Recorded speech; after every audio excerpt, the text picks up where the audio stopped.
अस्सलामुअलैकुम दोस्तों, आज हम बात करने जा रहे हैं वर्कमेंस कॉम्पनसेशन एक्ट 1923 के बारे में।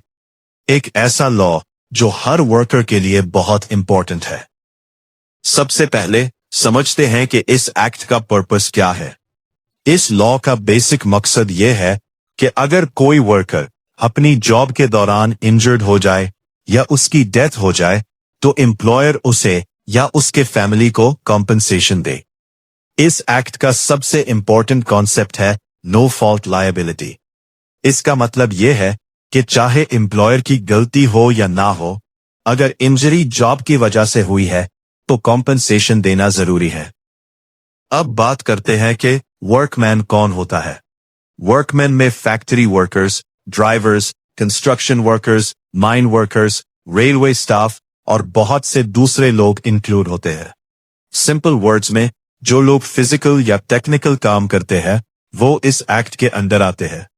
एग्जाम्पल के तौर पर, अगर एक ड्राइवर डिलीवरी करते हुए एक्सीडेंट का शिकार हो जाता है तो वो इस एक्ट के अंदर कॉम्पनसेशन का हकदार है। अब समझते हैं एम्प्लॉयर की लायबिलिटी। एम्प्लॉयर तब कॉम्पनसेशन देगा जब 3 कंडीशंस फुलफिल हो। पहली, एक्सीडेंट हुआ हो, दूसरी, एक्सीडेंट जॉब से रिलेटेड हो और तीसरी, एक्सीडेंट जॉब के दौरान हुआ हो। लेकिन कुछ सिचुएशंस में कॉम्पनसेशन नहीं मिलती, जैसे अगर वर्कर नशे में हो या सेफ्टी रूल्स वायलेट करे। अब टाइप्स ऑफ कॉम्पनसेशन देखते हैं। सबसे पहली है डेथ केस।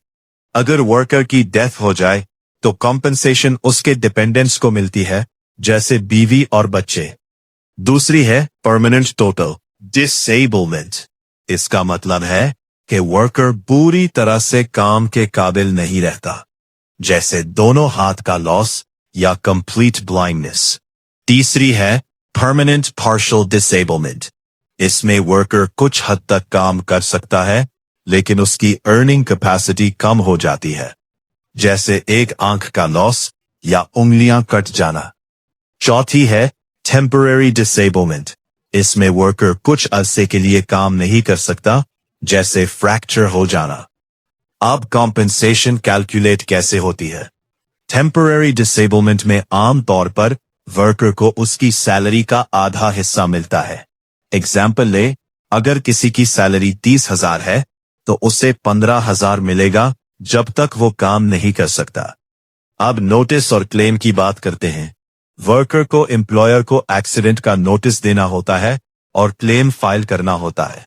अगर डिले हो जाए लेकिन रीजन जेन्युइन हो तो क्लेम फिर भी एक्सेप्ट हो सकता है।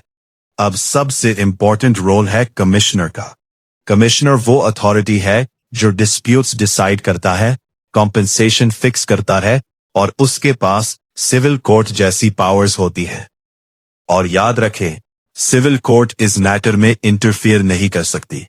एक और इम्पॉर्टेंट पॉइंट है कॉन्ट्रैक्टिंग आउट। अगर एम्प्लॉयर वर्कर से साइन करवा लेके तुम कॉम्पनसेशन क्लेम नहीं करोगे तो ऐसा अग्रीमेंट बिल्कुल इनवैलिड है।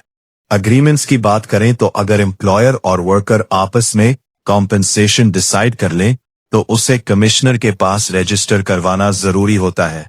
अगर कोई पार्टी डिसीजन से सेटिस्फाइड ना हो तो अपील ट्राइब्यूनल में की जा सकती है, लेकिन सिर्फ लीगल क्वेश्चन हार।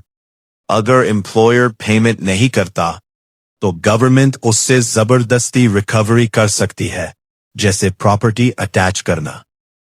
अब स्केड्यूल्स की बात करते हैं, जो एग्जाम और प्रैक्टिकल लाइफ दोनों के लिए बहुत इंपॉर्टेंट है। स्केड्यूल 1 इंजरीज और उनकी परसेंटेज बताता है, जैसे थंब का लॉस 30%, एक आंख का लॉस 40% और दोनों हाथ का लॉस 100%। स्केड्यूल 2 बताता है कि कौन कौन वर्कमैन है। स्केड्यूल 3 ऑक्यूपेशनल डिजीजेस कवर करता है, जैसे लेड पॉइजनिंग या रेडिएशन एक्सपोजर। आखिर में पूरा प्रोसेस समझ लें। वर्कर इंजर्ड होता है, नोटिस देता है, क्लेम फाइल करता है, कमिश्नर डिसीजन देता है और फिर कॉम्पनसेशन मिलती है। तो दोस्तों, सिंपल वर्ड्स में, अगर कोई वर्कर जॉब के दौरान इंजर्ड हो जाए या डेथ हो जाए तो एम्प्लॉयर लीगली उसे कॉम्पनसेशन देने का जिम्मेदार होता है। उम्मीद है आपको ये पूरा कॉन्सेप्ट क्लियर हो गया होगा। अगर आपको ये वीडियो हेल्पफुल लगी हो तो शेयर जरूर करें।